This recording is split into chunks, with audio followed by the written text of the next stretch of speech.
Hello, everyone. How are you doing today? It's January 16th, 2021. We're on our 16th meditation, which I've not even read today. It's already dinner time. I'm having chicken, avocado, and spinach. Not even dinner time, and I've not read the meditation for the day. No time to prepare or anything, but that's fine. You don't really need to. As long as you read it, then think about it. That's all that matters. All that matters is you think about it, be aware of it, just let it sit. January 16th. We must try to understand our own nature, and understanding that, we may see the path, which leads to the realization of the self. Oh, that's beautiful. That's from the Wisdom of the Upanishads, which are the group of Hindu people. I don't really know what to call them. It's the group of Hindus who wrote all the basic scriptures of Hinduism. I guess I can call them scriptures.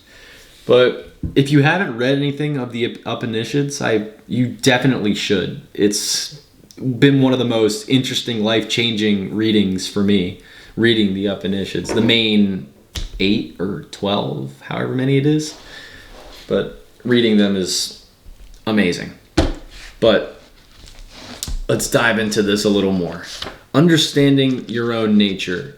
That means a lot of things. Understanding the self is one of the greatest mysteries of humanity. I've been listening to a lot of Alan Watts lately and reading Sri Aurobindo.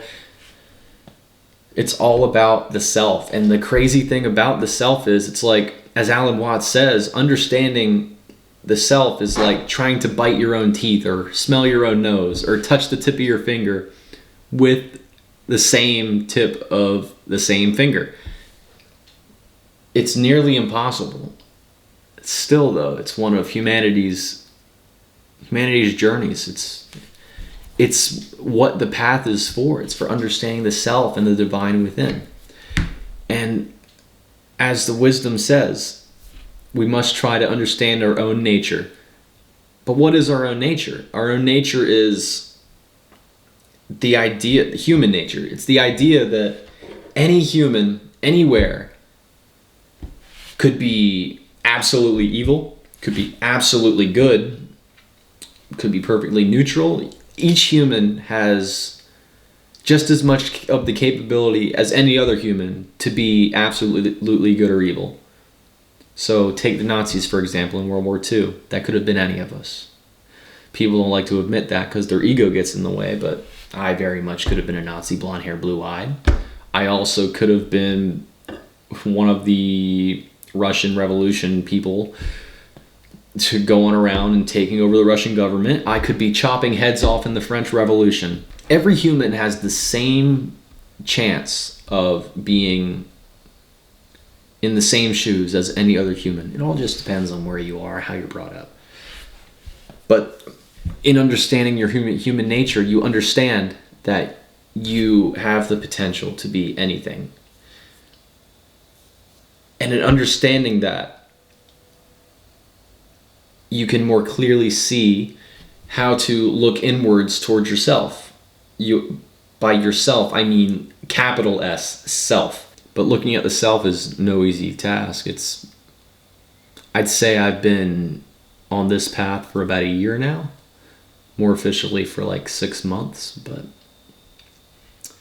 I've really taken an understanding and looking at your human nature. And two really good people to look at the understanding of human nature are Alan Watts, who is kind of a mix of both of these, the human nature and the path to the self, and Jordan Peterson. He's basically an expert on human nature, psychology, psychiatry, all that stuff.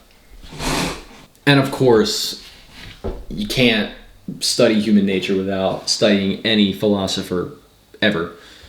They all dive deep into human nature. I just read Beyond Good and Evil by Friedrich Nietzsche, and his understanding of human nature is we all have a will to do something. We all want to be powerful. We all want to be all powerful, but a lot of what Alan Watts teaches with Taoism and Taoism is don't even worry about the power. Don't worry. Just let everything be. And that is a beautiful part of human nature. If you figure out how to let everything be, you can more closely understand the self. because you obviously have more time to look into yourself, but the self itself is nature. Human nature is yourself, and all of nature is ourself. It's like we are one with nature.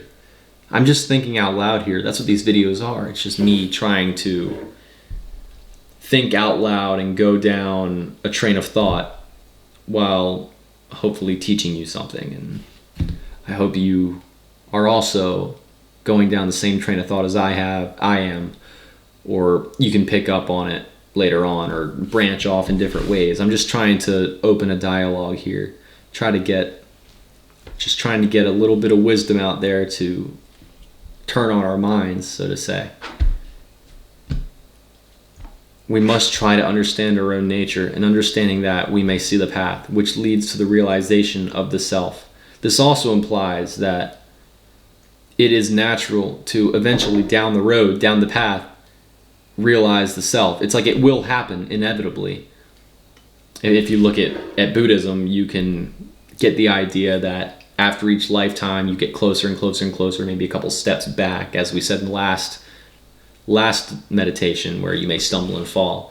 But each life, you move relatively forward towards the realization of the self and the realization of the divine within, which also makes me wonder, is the self God? Is the self the divine within? Is that spark inside us, inside our heads, inside of our hearts, is that God itself? And if so, does that make us God? I heard Alan Watts say today that realizing God within yourself can bring out one of two, well actually, hold on. It can bring out two conclusions. That you are God, or you are nothing. And the interesting thing is, you can't have one without the other. Realizing you are nothing must imply a God. Realizing you are God must imply that there's no purpose. I highly recommend you listen to Alan Watts. He's been a huge inspiration for me, and a lot of the stuff he says sticks. He has some good quotes. He's a beautiful speaker, and I honestly aspire to be like him someday. Of course, here I am now. I have to finish this beautiful, healthy dinner so that I can be in a healthy state of mind and body towards the realization of the self down the path. All right, guys. I'll read it one more time. We must try to understand our own nature, and understanding that, we may see the path which leads to the realization of the self from the wisdom of the Upanishads. Thank you.